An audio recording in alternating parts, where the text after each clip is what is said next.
Now, a couple of important things that I really want to point out at this point about the map and how I'd like for you to think about it and to interact with it. My work has turned into the development of models. And my good friend Darius Majubi, who's a fellow model builder, reminded me of a quote by E.P. Box. And that quote says, "All models are wrong.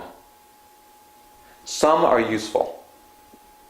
And that pertains to this model as well. My model, anyone else's model. And that means that it's not reality. It's not reality itself.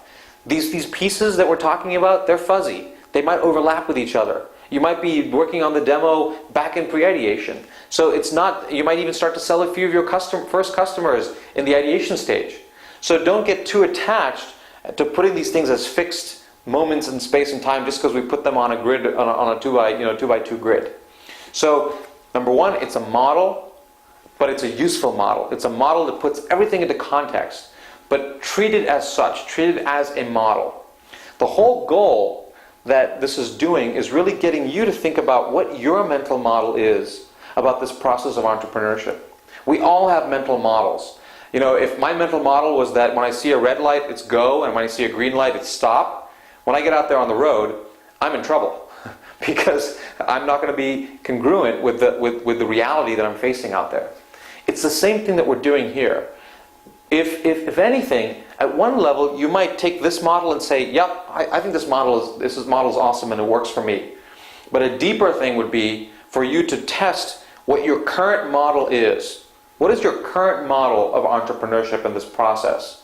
Then use this course as a way to examine what your current model is and start comparing these pieces. And then finally, at the end, really, synthesize your own model.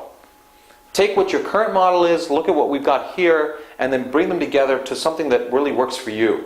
And you might use some of these terms, you might not use some of these terms. That's up to you. We're going to have to use these terms simply to be able to have a basis for communication, but that's really the beginning and end of it. Now this process, even though again we've got it on a grid, it's organic. The bootstrapping process is not sort of like you're not building a machine. It's more like you're raising a child.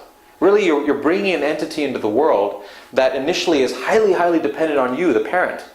But over time, what's really happening is that, just like with your kids, that entity is going to take a life of its own and become something that travels on its way and becomes independent of the founder. And so but it's an organic process. And in all the rules of growing a plant or raising a child, all those rules apply. Well, what are some of those rules? Well, you can't skip steps. You can't put extra special growth and then hope for the plant to grow and have it be strong and vital. You can't, you have a kid, they're 3 months old, you can't make them into an Einstein immediately and start teaching them differential equations. So it's organic, and that's actually the fun part about the whole thing, is right there where that entity is, there's a set of things that you can do that will help it to evolve to its next stage. And then from there, the set of things to do to the next stage and the next stage. And so what we've got here is we're developing a vocabulary around the rearing process for a venture. That's what this is all about. Now the other thing, just like with our own human development, the development of ventures is path dependent. And what I mean by that is that everything that happened before leads to the next step. And so you don't actually want to skip steps. There's this desire to want to skip steps to, when people say bootstrapping and they go, growth, I just want growth, that's success, because then we're growing, no, it's actually to take yourself through all these stages.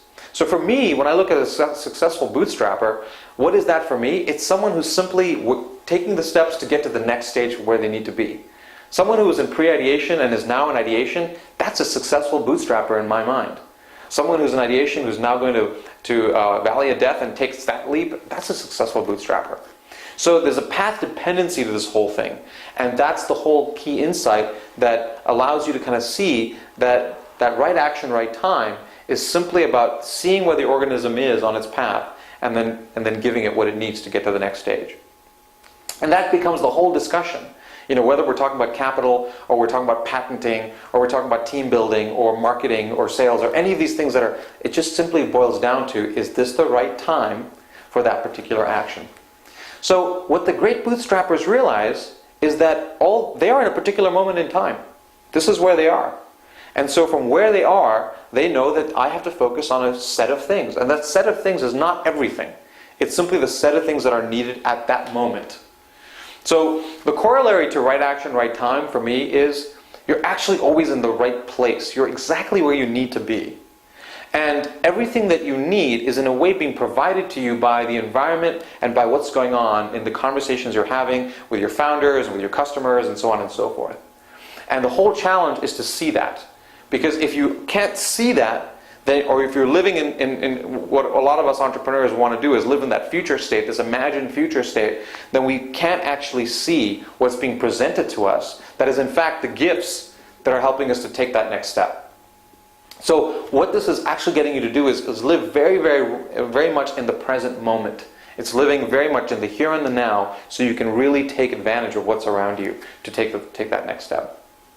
So there's a lot of ways to kind of access this stuff, and there's some terms that I use: demo, sell, build, right action, right time, constraint creates innovation, and these terms will kind of come up as we go through the rest of the map and start seeing how that kind of all these principles and ideas start to play themselves out. In a way, all of this is simply trying to touch that elephant, like that blind man touching this elephant and seeing what part what insight we can get from our particular vantage point. So the map is really the central point. It provides that context for us. It tells us what the stages are, what we're going to focus on, how things are evolving over time.